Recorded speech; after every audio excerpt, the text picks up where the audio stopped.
Hi friends, welcome back to our channel. ഇന്ന് നമ്മൾ നോക്കുന്നത് 4th സ്റ്റാൻഡേർഡിലെ 2025-26 അധ്യയന വർഷത്തെ എൻവയോൺമെൻറ്റൽ സയൻസിൻ്റെ ആനുവൽ എക്സാമിൻ്റെ ക്വസ്റ്റ്യൻ പേപ്പറാണ്. നാളെ അപ്പം കൂട്ടുകാർക്ക് എന്താണ് EVS എക്സാം ആണല്ലേ. അപ്പോൾ ഇതുപോലൊരു ക്വസ്റ്റ്യൻ പേപ്പർ തന്നെയായിരിക്കും തീർച്ചയായിട്ടും നിങ്ങൾക്ക് നാളെ വരുന്നുണ്ടാവും. അപ്പോൾ നിങ്ങൾ എന്ത് ചെയ്യുക, ക്വസ്റ്റ്യൻ പേപ്പറിലെ ഓരോ ക്വസ്റ്റ്യനും നന്നായി മനസ്സിലാക്കി പഠിച്ചു വെച്ച് പോവുക. ഓക്കെ, നമുക്ക് ഒന്നാമത്തെ ആക്ടിവിറ്റി എന്താണെന്ന് നോക്കിയാലോ. Activity 1, India through diversities. India വൈവിധ്യങ്ങളിലൂടെ എന്നുള്ളതാണല്ലേ. Observe the map and answer the question. നമുക്കിവിടെ ഒരു മാപ്പ് നൽകിയിട്ടുണ്ട്, അത് ഒബ്സർവ് ചെയ്തിട്ട് ഓരോ ക്വസ്റ്റ്യൻസിനും ആൻസർ ചെയ്യാനാണല്ലേ പറഞ്ഞിട്ടുള്ളത്. ഓക്കെ, ഒന്നാമത്തെ ചോദ്യം നോക്കൂ. ഒന്നാമത് എന്താ കൊടുത്തിട്ടുള്ളത്? Largest union territory. നമുക്ക് ഏറ്റവും വലിയ കേന്ദ്രഭരണ പ്രദേശം ഏതാ കൂട്ടുകാരെ? ലഡാക്ക് ആണല്ലോ. അപ്പം നിങ്ങൾ എന്ത് ചെയ്യുക, ഈ ബോക്സിൽ ലഡാക്ക് എന്ന് എഴുതി കൊടുക്കുക. ഓക്കെ, ദെൻ സ്മോളസ്റ്റ് സ്റ്റേറ്റ് ഏതാ? ഗോവയാണല്ലേ. GOA, Goa. Then state in the far west. ഏറ്റവും പടിഞ്ഞാറുള്ള സംസ്ഥാനം ഏതാണ്? യെസ്, ഗുജറാത്ത് ആണല്ലേ, ഗുജറാത്ത്. ഓക്കെ, ദെൻ ക്യാപിറ്റൽ ഏതാണ്? നമ്മുടെ ക്യാപിറ്റൽ ഏതാണ്? യെസ്, ന്യൂഡൽഹി അല്ലേ, new Delhi. Okay, then next question നോക്കാം നമുക്ക്. അടുത്ത ചോദ്യം നോക്കാം. അടുത്ത ചോദ്യം,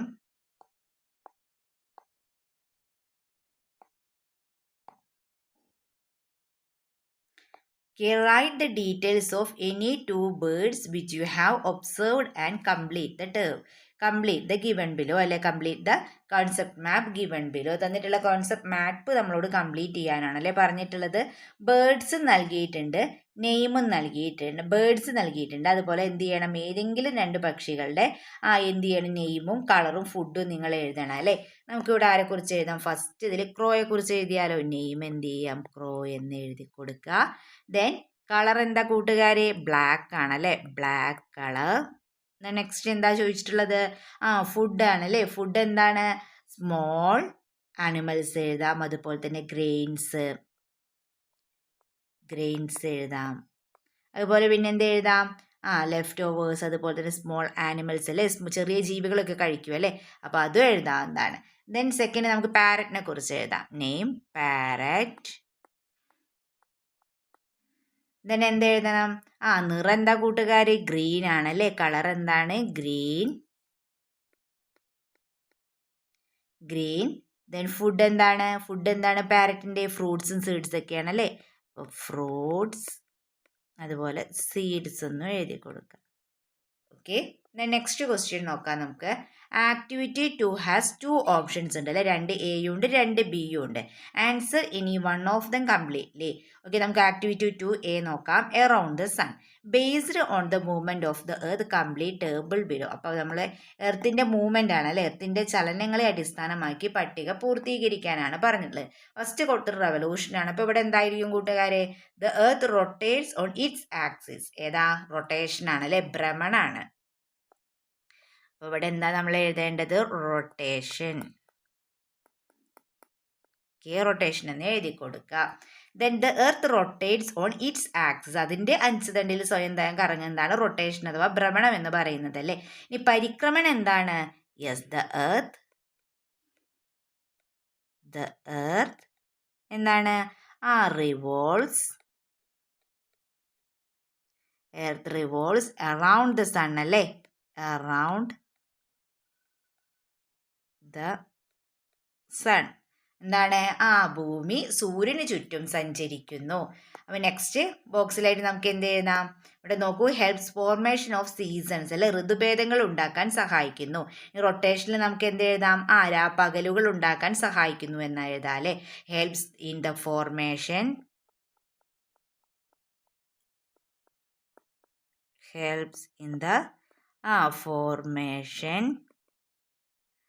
ഓഫ് ഡേ ആൻഡ് നൈറ്റ് അല്ലേ, day and night. Okay, day and night. Then റവല്യൂഷനിൽ നമുക്ക് എന്ത് എഴുതാം? നെക്സ്റ്റ് 24 hour ഡേ 1 ഡേ എന്ന് എഴുതിയിട്ടുണ്ട് അല്ലേ. അപ്പോൾ ഇവിടെ നമുക്ക് എന്ത് എഴുതാം? യെസ്, റവല്യൂഷനിൽ 365 ഡേയ്സ് ആണല്ലേ. ഡേയ്സ് ഓർ 1 year എഴുതാം അല്ലേ, 1 year എഴുതാം. ഓക്കെ, അപ്പോൾ ഇതുപോലെ എന്ത് ചെയ്യുക, നിങ്ങൾ ഈ ബോക്സ് ഒന്ന് കംപ്ലീറ്റ് ചെയ്യുക. Then read the statement given below, put a tick mark against the correct സ്റ്റേറ്റ്മെന്റിന് ടിക്ക് മാർക്ക് ചെയ്യാനാണ് അല്ലേ. ഓക്കെ, നമുക്ക് നോക്കാം. The spheres that rotate around the earth planets, ഗ്രഹങ്ങളെ ചുറ്റിക്കറങ്ങുന്ന ആകാശഗോളങ്ങളാണ് ഉപഗ്രഹങ്ങൾ എന്നാണ് പറഞ്ഞിട്ടുള്ളത്. അത് ശരിയാണോ? The spheres that rotate around the earth are planets. Then എന്താ എഴുതിയിട്ടുള്ളത്? Mars is the closest planet to the sun. Then satellites are the celestial bodies that rotate around the planet. Then Uranus is the farthest planet from the sun. അപ്പോൾ തന്നിട്ടുള്ളതിൽ ശരിയായിട്ടുള്ള statement ഏതാണ്? Yes, satellites are celestial bodies that rotate around the planet. ഗ്രഹങ്ങളെ ചുറ്റിക്കറങ്ങുന്ന ആകാശഗോളങ്ങളാണ് എന്തെന്ന് പറയുന്നത്? Yes, ഉപഗ്രഹങ്ങൾ എന്ന് പറയുന്നത്. അപ്പോൾ ഈ ഒരു ഓപ്ഷനാണ് ശരിയായിട്ടുള്ളത്. അപ്പം നിങ്ങൾ എന്ത് ചെയ്യും? ബോക്സിൽ ടിക്ക് ചെയ്ത് കൊടുക്കുക. ഓക്കെ, ദെൻ നെക്സ്റ്റ് ക്വസ്റ്റ്യൻ നോക്കാം. Activity 2, the position is big അല്ലേ, സ്ഥാനം വലുതാണ് എന്നുള്ളതാണ്. Name the day on which the entire illuminated part of the moon is visible from the earth. അതായത് ചന്ദ്രൻ്റെ പ്രകാശിക്കുന്ന ഭാഗം പൂർണ്ണമായിട്ടും ഭൂമിയിൽ നിന്ന് കാണാൻ കഴിയുന്ന ദിവസം ഏതെന്നാണല്ലേ ചോദിച്ചിട്ടുള്ളത്. ഏത് ദിവസമാണ്? ഫുൾ മൂൺ ഡേ ആണല്ലേ. Full moon day.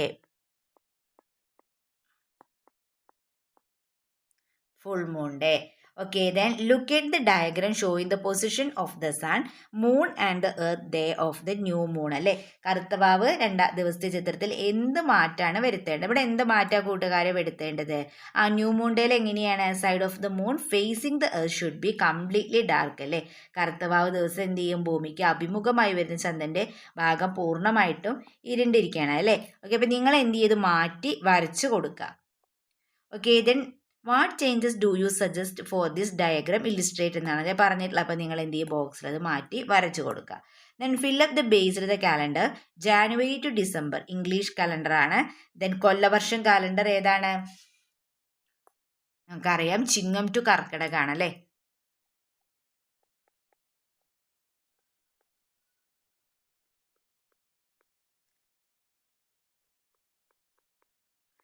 Chingam to കർക്കിടകം. Okay, then activity 3, know the direction. ഡയറക്ഷനുകൾ അറിയാനാണ് അല്ലേ. ഓക്കെ, നോക്കൂ. The bus stand on the north side of the post office. Post ഓഫീസിൻ്റെ ഇവിടെ കൊടുത്തിട്ടുള്ളതിൽ ശരിയായിട്ടുള്ളത് ഏതാണ്? അതിന് മുന്നേ നമുക്ക് കുറച്ച് ക്വസ്റ്റ്യൻ തന്നിട്ടുണ്ട്. Draw A tree in the north east side of the picture. North east സൈഡിൽ നിങ്ങൾ എന്ത് ചെയ്യണം? ഒരു ട്രീ വരച്ച് കൊടുക്കണം. Then based on the pictures examine the statements given below and identify the correct one അല്ലേ. ശരിയായിട്ടുള്ളതിന് നിങ്ങൾ ടിക്ക് ചെയ്യാനാണല്ലേ പറഞ്ഞിട്ടുള്ളത്. തന്നിട്ടുള്ള സ്റ്റേറ്റ്മെന്റിൽ ശരിയായിട്ടുള്ളത് ഏതാണ്? Yes, the bus stand is on the north side of the post office എന്നല്ലേ. Okay, then Ahana is facing the rising sun. Which direction is her left hand point to? Left hand point എങ്ങോട്ടേക്കായിരിക്കും? നോർത്തിലേക്കാണ് അല്ലേ. Then activity 4, our Kerala. Identify the district the following places belong to and complete the activity by writing the name of the districts in the map. വിഴിഞ്ഞം port എവിടെയാണ് വരിക കൂട്ടുകാരെ? നമുക്ക് കൊടുത്തിട്ടുണ്ടല്ലേ, തിരുവനന്തപുരത്താണ്. Then Kabani river എവിടെയാണ് വരുന്നത്? നമുക്കറിയാം എവിടെയാണ്? വയനാടാണ് അല്ലേ. ദെൻ അഷ്ടമുടിക്കായൽ കൊല്ലത്താണ്. ഇതിന് കരിപ്പൂർ എയർപോർട്ട് എവിടെയാണ്? മലപ്പുറത്താണ് അല്ലേ. അപ്പം നിങ്ങൾ എന്ത് ചെയ്യണം? ഓരോന്നും ഇതിൽ അടയാളപ്പെടുത്തി കൊടുക്കണം. ഓക്കെ, ഇത് നെക്സ്റ്റ് ക്വസ്റ്റ്യൻ നോക്കാം നമുക്ക്. അടുത്ത ചോദ്യം എന്താണ്? Okay, then next question. Yes, pick out the correct statements from the following. തന്നിട്ടുള്ളതിൽ കറക്റ്റ് സ്റ്റേറ്റ്മെന്റ് ഏതൊക്കെയാണെന്നാണല്ലേ ചോദിച്ചിട്ടുള്ളത്. നോക്കാം നമുക്ക്. Kannur is the northern most district of Kerala. ശരിയല്ലേ അല്ലേ. Then Kerala has 5 district in without seashore. അത് ശരിയാണല്ലേ.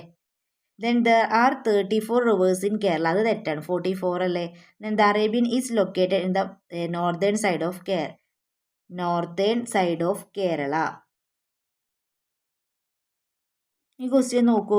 The Arabian sea is located in northern side of Kerala. അതും തെറ്റാണല്ലേ. അതെന്താണ്? നമുക്കറിയാം ഈ വെസ്റ്റിലാണല്ലേ. ഓക്കെ, അപ്പോൾ Kannur is the northern most district of Kerala. അതും തെറ്റാണ് വരുന്നത്. ഓപ്ഷൻ ചെറിയൊരു പ്രശ്നമുണ്ട് അല്ലേ. അപ്പോൾ നമുക്ക് എന്ത് ചെയ്യാം? എയും ബിയും ആൻസർ ആക്കി എടുക്കാം അല്ലേ. A and B are correct. അല്ലെങ്കിൽ ബി മാത്രമാണ് ഇപ്പോൾ ഇതിൽ ശരിയായിട്ടുള്ളതെന്ന് പറയുന്നത്. Kerala has 5 district without sea shore എന്നുള്ളത് മാത്രമാണ് ഇതിൽ ശരിയായിട്ടുള്ളത്. പക്ഷെ നമുക്ക് ഓപ്ഷനിൽ അത് നൽകിയിട്ടില്ല. Okay, then activity 5 has 2 options. Answer any from them completely. Vehicles ഉണ്ട്, അതിൻ്റെ മോഡും എഴുതണം അല്ലേ. ജീപ്പ് നമുക്കറിയാം ലാൻഡ് ആണ് അല്ലേ, ലാൻഡ് ട്രാൻസ്പോർട്ട് ആണ്. ജീപ്പ് എന്താണ്, ലാൻഡ് ആണ് വരിക. Jeep land. ഇപ്പം നിങ്ങൾക്ക് ഇവിടെ ലാൻഡ് എന്ന് എഴുതി കൊടുക്കാവുന്നതാണ്. ലാൻഡ് എന്ന് എഴുതി കൊടുക്കുക. Okay, jeep land. Boat water അല്ലേ, water transport. Then helicopter air transport ആണല്ലേ. ഓക്കെ, അപ്പം നിങ്ങൾ എന്ത് ചെയ്യുക, ഇവിടെ എയർ എന്ന് എഴുതി കൊടുക്കുക. ദെൻ ട്രെയിൻ ഏതാണ്, ലാൻഡ് ട്രാൻസ്പോർട്ട് അല്ലെങ്കിൽ റെയിൽ എഴുതാം അല്ലേ, റെയിൽ എന്ന് എഴുതി കൊടുത്താലും ശരിയാണ്. അല്ലെങ്കിൽ നിങ്ങൾക്ക് എഴുതാൻ ലാൻഡ് ട്രാൻസ്പോർട്ട് എഴുതാവുന്നതാണ്, അല്ലെങ്കിൽ റെയിൽ എന്ന് എഴുതി കൊടുക്കുക. Then write the use of vehicles in the picture. ഓരോ ചിത്രത്തിലുള്ള ഫസ്റ്റ് കണ്ണ് കാറാണല്ലേ, അതിൻ്റെ വെഹിക്കിൾസിൻ്റെ യൂസ്, ഉപയോഗം എന്താണ്, പേഴ്സണൽ യാത്രയ്ക്കാണല്ലേ, അതായത് യാത്രയ്ക്ക് വേണ്ടിയിട്ടാണല്ലോ നമ്മൾ എന്ത് ചെയ്യണത്, കാർ ഉപയോഗിക്കുന്നത്, അതായത് യൂസ്ഡ് ഫോർ പേഴ്സണൽ ട്രാവൽ. നമുക്ക് എന്ത് എഴുതാം, ട്രക്ക് എന്ത് എഴുതാം, use to transport heavy goods അല്ലെ. ഹെവി ഗുഡ്സ് കൊണ്ടുപോകുന്നത് എന്തിനാണ് നമ്മൾ ഉപയോഗിക്കുന്നത്, ലോറി ഉപയോഗിക്കുന്നത്. യൂസ്ഡ് ടു ട്രാൻസ്പോർട്ട് എന്താണ്, ഹെവി ഗുഡ്സ് അല്ലേ, ഹെവി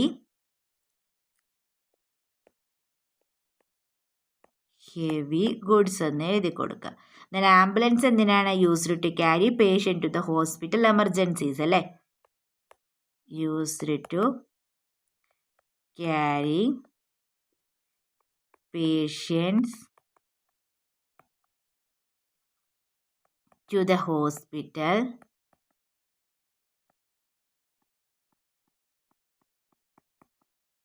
ഹോസ്പിറ്റൽ ഇൻ എമർജൻസീസ് അല്ലേ, ഇൻ എമർജൻസീസ്.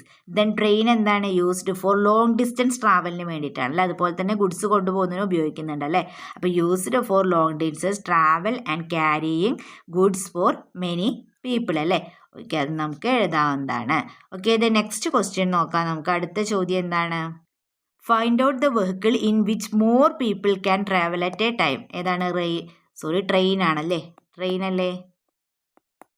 ട്രെയിൻ എന്നിവിടെ എഴുതി കൊടുക്കുക. Then activity 5 our region. Draw a connect suitable funds. Municipality ഏതായിരിക്കും, ചെയർപേഴ്സൺ ആണല്ലേ. Then municipality chairperson,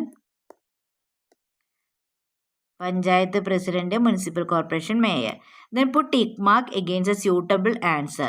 Water is scarce. The locality where Appus reside. Where should be people in the locality make demand for public well. അപ്പോൾ ആരെയാണ് സമീപിക്കേണ്ടത്, ഈ ആവശ്യം ഉന്നയിച്ചിട്ട് നാട്ടുകാർ എവിടെയാണ് പോവേണ്ടത്, ഗ്രാമസഭയിലേക്കാണല്ലേ, ഗ്രാമസഭ.